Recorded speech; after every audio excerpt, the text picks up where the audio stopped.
Coucou les amis, j'espère que vous allez super bien. Aujourd'hui, je reviens avec la recette de beignets soufflés.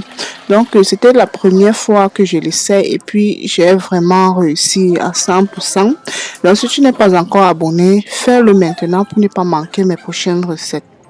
Alors, voici mes différents ingrédients. J'ai prévu un bol d'eau, ça c'est de sucre en poudre. J'ai prévu également 1 kilo de farine, du sel, du lait en poudre, 4 œufs et puis par la suite 4 oranges que je vais utiliser le zestre, également le jus, de la levure, un citron et puis 1 litre d'eau. Bon, là c'est euh, la vanille en fait. Voilà, c'est la vanille. Donc, avec ces différents ingrédients, j'ai réussi à faire mon gâteau normalement. Et puis, vous allez voir les étapes dans la vidéo. Si tu n'es pas encore abonné, fais-le maintenant pour ne pas manquer mes prochaines recettes. Voilà. Laisse également un commentaire si tu sais mieux le faire que moi ou si tu as des petits soucis. Voilà, j'ai donc commencé par casser les œufs que je l'ai mis dans cette bassine et par la suite j'ai ajouté du sucre à l'intérieur que je vais devoir battre jusqu'à obtention d'un mélange bien homogène. Alors j'ai également ajouté du sel à l'intérieur. Voilà, je vais utiliser mon fouet batteur, bien battre jusqu'à obtention d'un mélange bien homogène. Si vous avez un moulinex, vous pouvez le faire à l'intérieur également. Si vous avez le batteur électrique, vous pouvez également l'utiliser. Donc moi, j'ai utilisé ce que j'avais sous la main.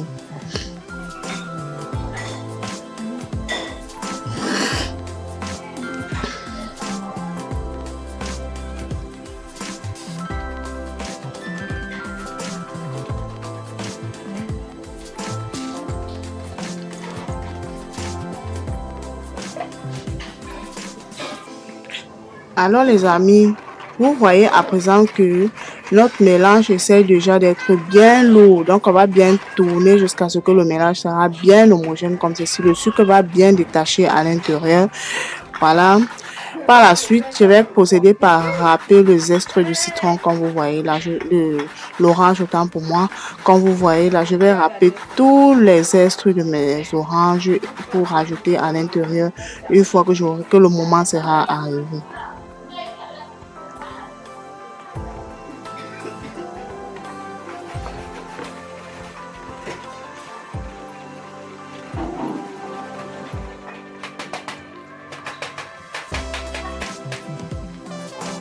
Et puis les amis, je vais continuer de tourner mon mélange jusqu'à ce que je vais constater que le sucre a vraiment tout dissous à l'intérieur.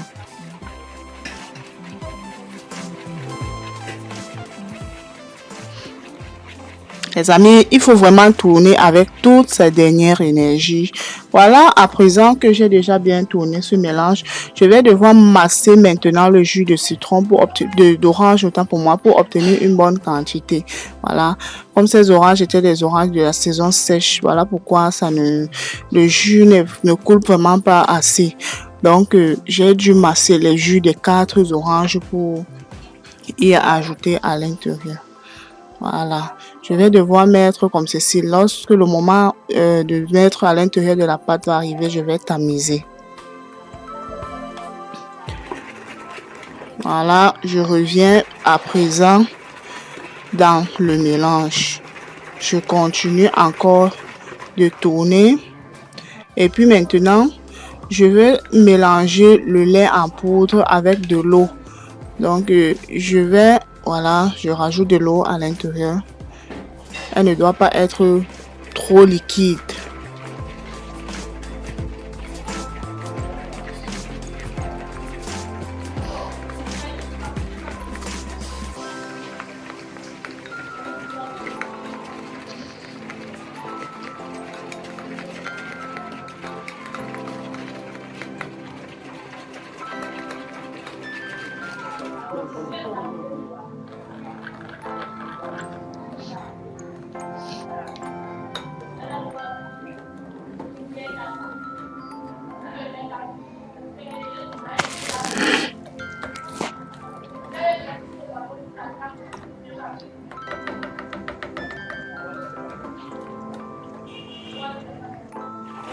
Voilà, les amis. À présent que nous avons déjà fini de tourner le lait, on va devoir tourner à l'intérieur du mélange. Voilà, vous voyez déjà sa transformation. Ok, on va continuer à bien tourner. Je rappelle toujours que si vous avez votre mixeur, vous pouvez tout ajouter à l'intérieur du mixeur et mélanger. Puis par la suite, je ramène le zeste de l'orange à l'intérieur. Également le zeste de citron. Donc je rappelle que je vais avoir un goût orange et citron à la fois. Puis le jus de citron par la suite que je vais masser à l'intérieur du mélange. Voilà, ça c'est le jus de citron. J'ai opté pour un citron.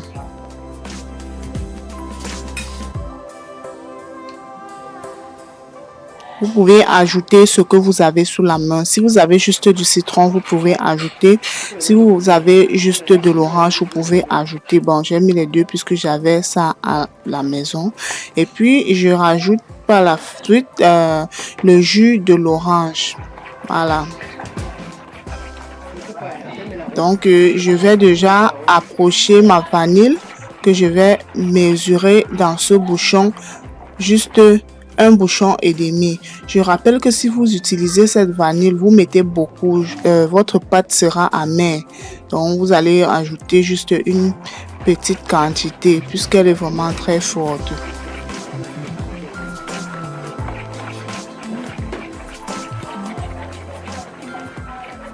Il faut bien battre pour que le mélange qu'on met à l'intérieur là puisse vraiment se détacher. Voilà, à présent que la sauce est prête, je vais approcher la farine que je vais incorporer à l'intérieur tout doucement. Voilà, un peu pour éviter que ça ne forme des grumeaux à l'intérieur. Voilà.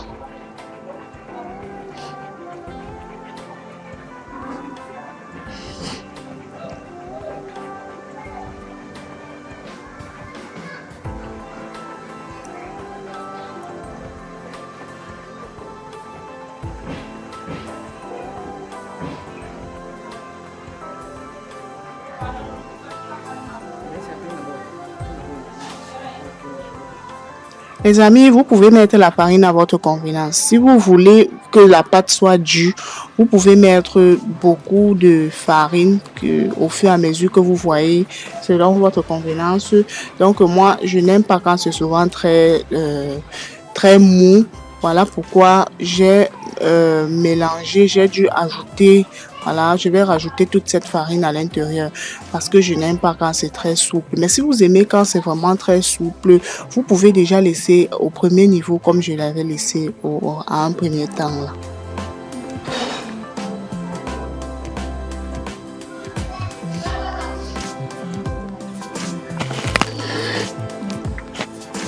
Voilà. C'est bon.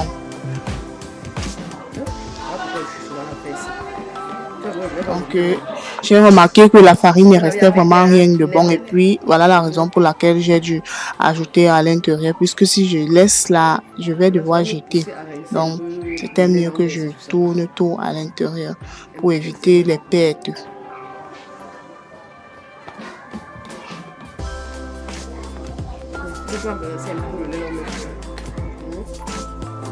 Les amis, une fois qu'on a bien tourné le mélange, on va devoir mettre la levure. Et il faut vraiment faire attention à cette levure. Puisque si la levure dépasse dans votre gâteau, votre beignet ou quoi que ce soit, ça va beaucoup absorber l'huile. Donc, j'ai mis la levure à la fin.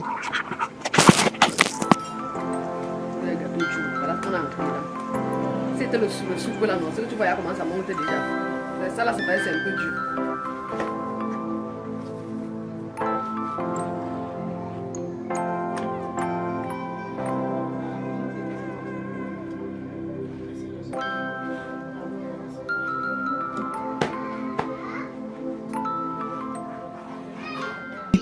Une fois que je vais tourner comme ceci, je vais laisser reposer environ 30 minutes. Mais vous pouvez également finir de tourner comme ceci et l'utiliser directement. Il n'y a pas de problème à cela. Ça, le résultat serait tout parfait. Donc, Comme j'avais beaucoup à faire, j'ai tourné comme ceci et puis j'ai laissé environ 30 minutes de repos et pendant ce temps, ça a également pris du volume.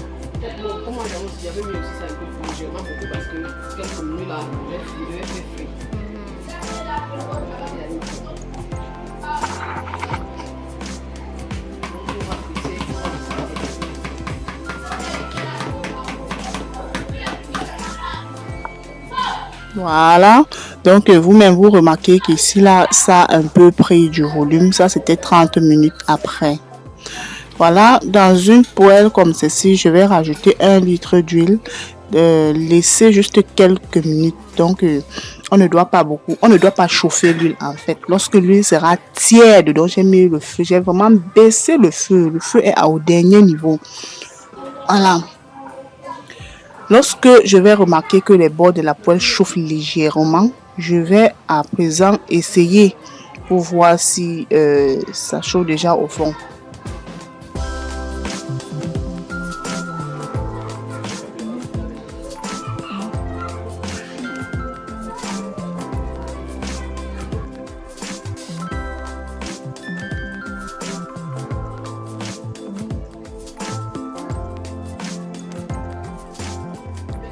Les amis, maintenant, il faut rajouter. Ne laissez pas l'huile chauffer, puisque si l'huile chauffe, une fois que vous allez mettre le beignet à l'intérieur, ça va juste brûler, ça ne va pas cuire. Donc, je l'ai mise à l'intérieur du plastique parce que j'utilisais les mains en même temps pour manipuler la caméra. En même temps, il fallait que je coupe la pâte. Donc, voilà un peu la raison pour laquelle j'ai mis dans du plastique. Il est bien vrai, ça m'a pris beaucoup de temps. Ça m'a vraiment fatigué à l'intérieur du plastique. Mais je suis arrivée en fait. Voilà, vous allez couper. Donc, une fois que vous allez couper, mettre à l'intérieur de la poêle. Si vous voulez que votre beignet soufflé s'écarte, que ça s'ouvre, comme vous voyez généralement là, vous allez laisser vraiment le feu vraiment très bas, très très bas. Voilà, au dernier niveau.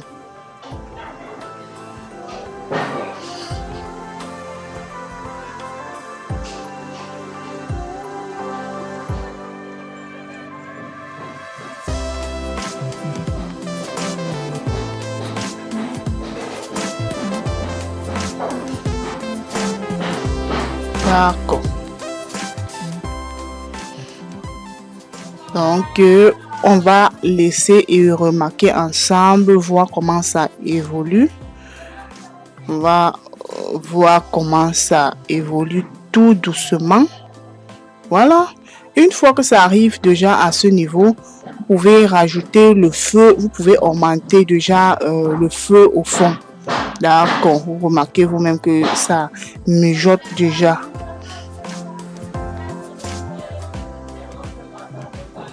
Il faut tourner de temps en temps pour éviter que la couleur ne soit très sombre à la fin. Puisque les beignets soufflés, c'est quelque chose de très délicat. Si vous le laissez à la fin, vous allez constater que un côté est plus sombre que l'autre. Donc, si vous voulez obtenir des beignets clairs, vraiment, il faut être très prudent. Vous voyez, même déjà à ce niveau, on peut déjà l'enlever. Mais moi, j'aimerais que ce soit encore plus doré que ça. Alors, si vous avez aimé cette vidéo, n'oubliez pas de liker, n'oubliez pas de partager, de commenter les amis, de partager également. Vous pouvez également critiquer pour que je m'améliore si j'ai fait des erreurs quelque part, puisque vraiment je suis pas une experte en cuisine, mais j'essaie juste de faire ce que je peux. Voilà, j'essaie de partager avec vous ce que je peux faire.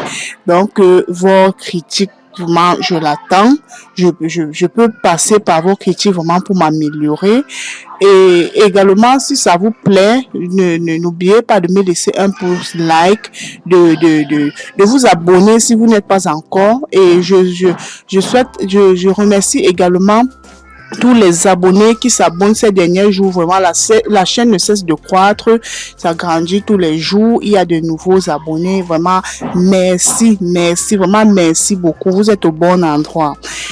Ok, une fois que nos beignets ont cuit, on va enlever et mettre à l'intérieur d'une passoire. Et voilà, je tenais vraiment à insister sur cette partie. Lorsque vous avez enlevé les beignets dans la poêle, vous allez laisser l'huile encore refroidir. Voilà, vous voyez, là, ça redevient comme si je venais de commencer.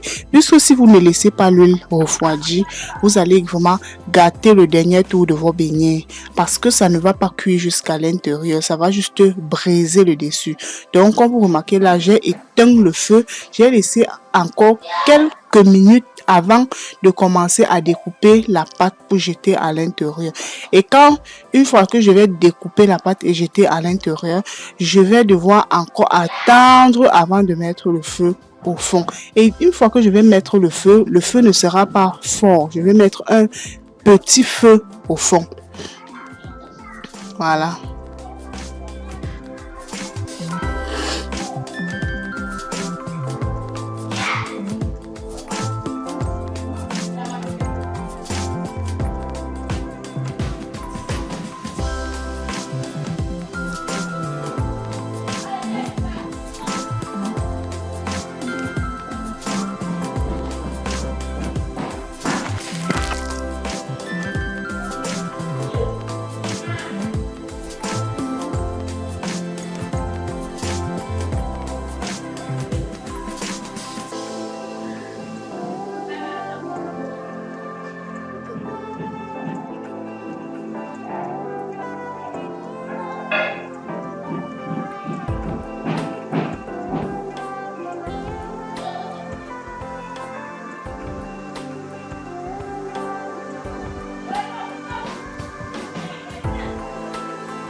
Voilà les amis, vous-même vous remarquez qu'avec juste 1 kilo de farine, nous avons obtenu une très grande quantité de beignets.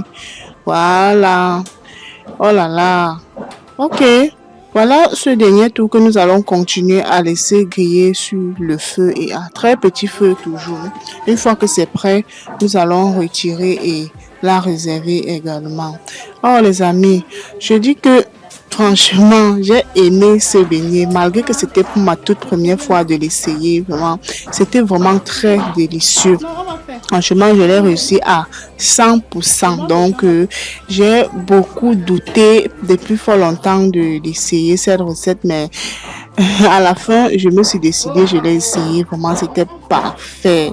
Alors, si tu as aimé la vidéo, et si cette recette t'a plu, n'oublie pas de liker, de commenter, de t'abonner, de partager également pour ne pas manquer mes prochaines recettes. Merci et à bientôt dans une prochaine recette.